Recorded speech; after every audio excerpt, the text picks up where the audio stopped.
My name is Molly Stark, and I'm giving a speech given by Margaret Sanger called The Children's Era. Margaret Sanger grew up in a poor family in New York with 11 other children. Margaret later went on to become a nurse. Margaret, being a feminist, was a part of the Women's Committee of New York. She would work as a nurse in the New York City slums, working with poor women. These women would beg Margaret to find a way to prevent unwanted pregnancies.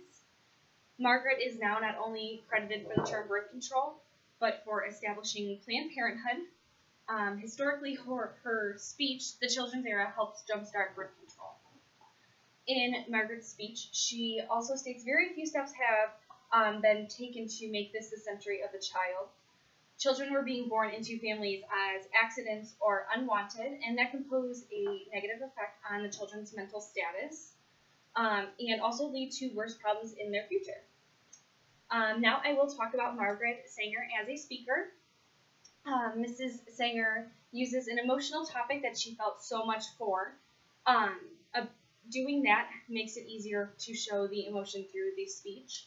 Speaking about children is also a very touchy subject for anyone. People feel wholeheartedly for children due to their innocence. Margaret also uses examples of asylums, prisons, homes for the feeble-minded, and institutions for the unfit to explain where these unwanted children are going to end up. She uses her opinion on who would qualify for children also. She shows such an emotional effect through this speech. She helps show emotion through the dramatic word usage. In her speech, she states, "We want to free women from slavery and unwilling motherhood." And slavery and unwilling motherhood are obviously both very dramatic words. Her choice of words help just to get that point across. Sanger also speaks of the future and putting that into perspective for the audience. It makes people worry because they don't want to stress or have to worry about it being hard. I am assuming this speech was given to the audience who are all fully agreeing with her. People of the government may also have been a part of this audience due to them having to realize that this was a positive topic. Although Planned Parenthood and birth control are both major helps in today's society, not everyone takes advantage of it, and children are still being born unwanted and to unready parents.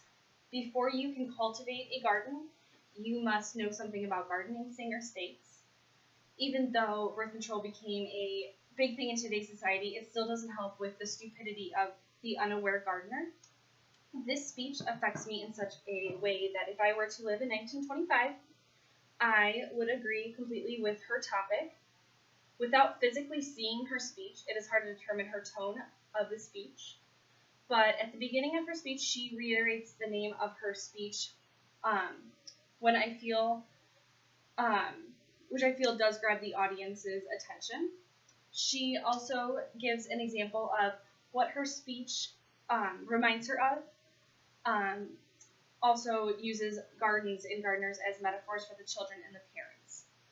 She backs herself up by also reminding listeners that she's not doing this to be a dictator, but wanting to use her knowledge as a feminist to help women from being enslaved in their motherly life.